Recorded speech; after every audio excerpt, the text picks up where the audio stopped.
And last, Mr. David Wright. I have known Mr. Wright for many years. He is CEO of Services Center Federal Credit Union, which serves the communities of Yankton, Parkson, and Springfield in South Dakota. Thank you for being here today on behalf of the National Association of Federal Credit Unions, and thank you for traveling all this way. Good afternoon, Chairman Johnson, Ranking Member Crapo, and members of the subcommittee. My name is Dave Wright, and I'm testifying today on behalf of the National Association of Federal Credit Unions, NAFCU. For the last 33 years, I've been the CEO of Services Center Federal Credit Union, headquartered in Yankton, South Dakota. Services Center is a low-income designated credit union operating in 6 counties, 4 counties in South Dakota and 2 in Nebraska. Services Center has some 6,200 members and assets of $37.5 million. I am pleased to share with the subcommittee NAFCU's assessment of how the National Credit Union Share Insurance Fund, the fund, is structured and our thoughts on current issues in deposit insurance.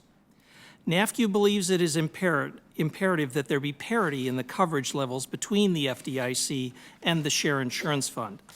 We believe that an aspect of this parity has to include the ability of NCUA to have the authority it needs to take actions to maintain the stability of the fund.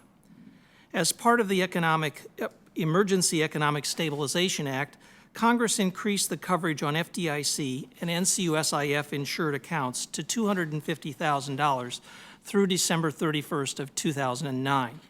NAFCU urges the Senate to enact legislation to permanently extend this increase. While credit unions have fared better than most financial institutions in these turbulent economic times, many have been impacted through no fault of their own by the current economic environment. In particular, the corporate credit union system has felt the biggest impact. On January 28th, the NCUA board announced a corporate credit union stabilization plan that would have the fund provide a guarantee to uninsured shares at corporate credit unions. The resulting impact on the fund will be approximately $4.7 billion, dropping the fund's equity ratio from the current 1.28% to an estimated 0.49%. Because credit unions follow GAAP, there was an immediate impairment to the 1% deposit. Federally insured credit unions had to recognize this impairment by setting aside enough money in a contingent liability account to bring the deposit at the fund back to a 1% level. The Federal Credit Union Act requires NCUA to assess a premium when the fund's equity ratio drops below 1.2%.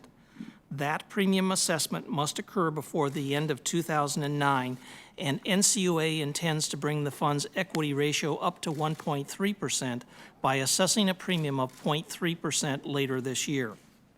The consequence is that over 5,350 federally insured credit unions will be in the red in 2009, and a number of them could face potential additional prompt corrective action concerns.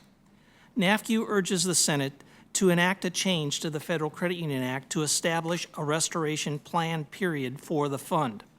H.R. 1106 included such an amendment that would extend the repayment period over 5 years.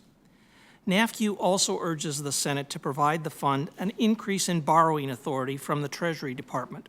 This change is long overdue since the current level of $100 million was established in 1971 and has not been modified for the growth of credit unions and their members' savings over time. H.R. 1106 would increase the borrowing authority to $6 billion, and we support NCUA's request for emergency authority up to $30 billion.